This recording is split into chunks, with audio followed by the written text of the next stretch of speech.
Se vocês estão escutando um barulho no fundo, é porque os meus vizinhos estão fazendo uma zoada inacreditável. Eu tenho vizinhos péssimos e barulhentos. Não há muita coisa que eu possa fazer. Só gravar o vídeo e torcer para que não saia muito ruído e eu não tenha tanto trabalho na edição.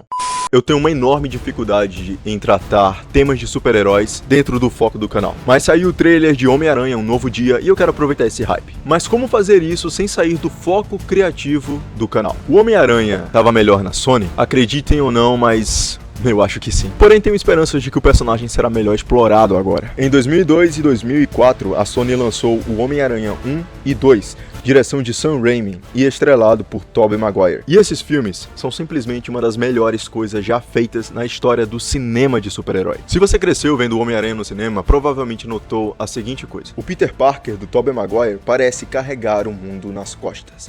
O do Andrew Garfield parece estar tentando entender quem ele é dentro desse mundo. Isso é o storytelling trabalhando a leitura do personagem. Estamos falando de duas versões que revelam dois lados diferentes do mesmo mito. Sabe o que eu acho? Que as pessoas estavam tão ansiosas para ver o Homem-Aranha com os Vingadores, Quarteto Fantástico e os demais personagens da Marvel, que nem perceberam ou nem se importaram com as mudanças feitas na essência desse personagem quando ele foi trabalhado pela Marvel. O Homem-Aranha é sobre culpa, responsabilidade, identidade fragmentada. Ele nasce de um erro. Peter não impede um ladrão. Esse ladrão mata o tio Ben.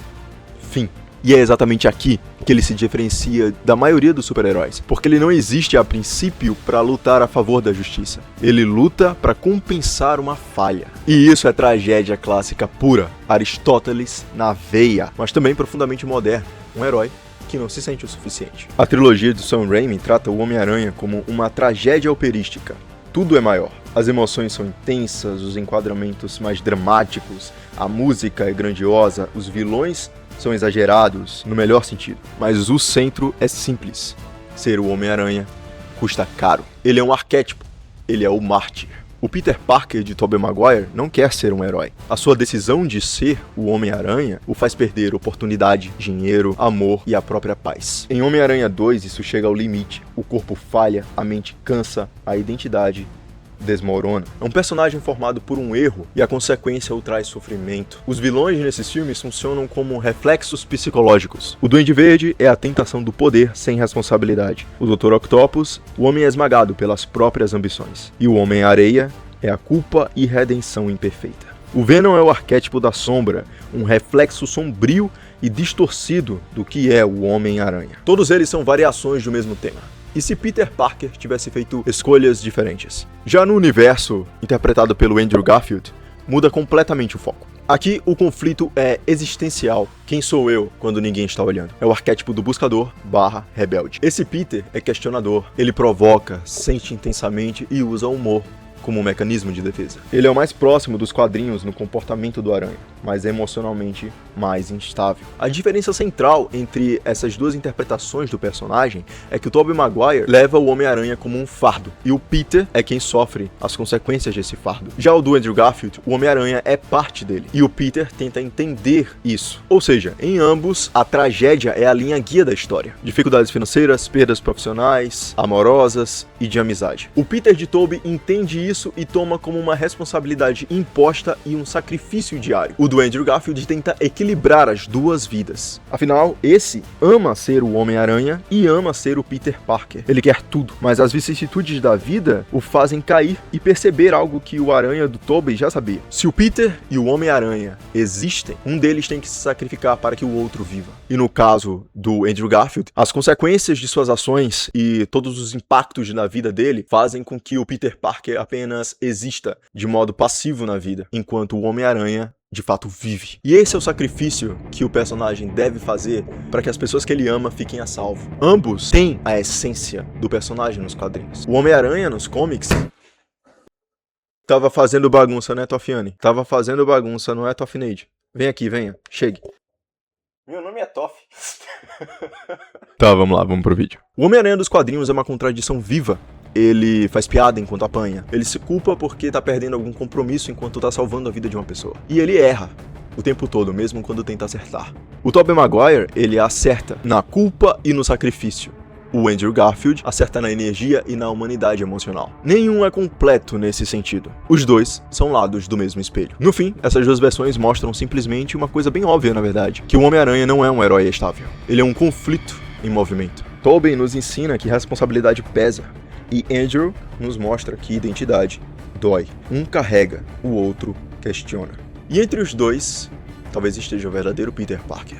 Não como alguém que resolve seus dilemas, mas alguém que continua tentando, mesmo na falha. Então é por isso que o Homem-Aranha de Tom Holland é ruim, não pelo ator. Eu acredito que Tom é a melhor escolha para o papel e pode equilibrar o melhor de cada aranha. No caso de Tobey e Andrew, mas ele foi mal escrito. O Homem-Aranha não é irresponsável, não anda pela cidade sem máscara, não revela quem é 2 minutos depois de conhecer alguém. E por fim, ele não é o Robin do Homem de Ferro. O Homem-Aranha precisou ser irresponsável uma vez e ele perdeu o tio Ben.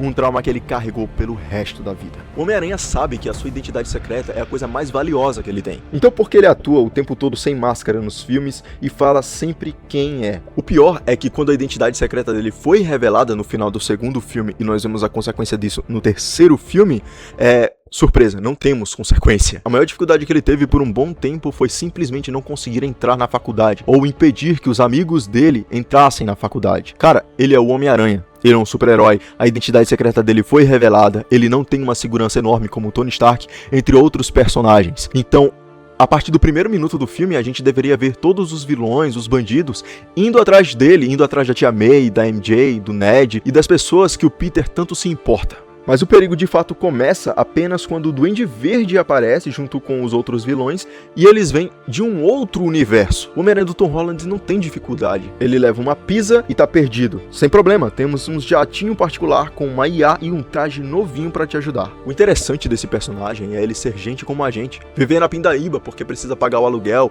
precisa bater o ponto na empresa, ele precisa estar lá com um compromisso marcado com a tia, com o amigo, com a namorada. As pessoas se identificam com o Homem-Aranha porque ele tem a nossa vida. Lavar roupa, ter cuidado para o traje não rasgar, porque senão você vai ter que costurar ou arrumar outra roupa. Só que dentro dessa mediocridade da vida comum, o cara é um super-herói, ele tem superpoderes, ele é o Homem-Aranha. Essa é a dinâmica mais interessante de ver dentro desse personagem, dentro das histórias desse cara. O Homem-Aranha é o personagem mais humano que já foi criado, e essa essência não é refletida nos últimos filmes, no caso do Tom Holland, dirigido pelo Jon Watts. Então, o Homem-Aranha estava melhor na Sony? Eu não sei. Pela Sony tivemos a trilogia do Tobey Maguire. Apesar da duologia do Andrew Garfield não ser boa em questão de trama e roteiro, pelo menos carregava a essência do personagem. Pela Sony tivemos os excelentes filmes do Aranhaverso. E sim, eu sei que os filmes dos vilões foram terríveis, terríveis. Eu mesmo só assisti o primeiro Venom e depois eu não assisti mais nenhum. Só que, cara, eles estavam tentando fazer filmes dos vilões do Homem-Aranha sem o Homem-Aranha. É óbvio que o negócio ia dar errado. Porém, no final do terceiro filme, o Aranha do Tom Holland, ele tomou uma decisão que me deu esperança. Eu assisti e pensei, esse sim é o Homem-Aranha. Eu adorei o trailer que saiu, estou animado para esse filme e espero do fundo do coração não me decepcionar mais uma vez com esse personagem nos cinemas. O que me dá esperança é que o diretor mudou. Só um rápido disclaimer, eu apareci recentemente no Instagram de um amigo meu, em um Reels, onde eu comento as minhas expectativas para o próximo filme do Homem-Aranha junto com ele. O link está na descrição desse vídeo, confiram lá. Então é isso pessoal, muito obrigado por assistirem até aqui, e até o próximo vídeo. Tchau meu povo!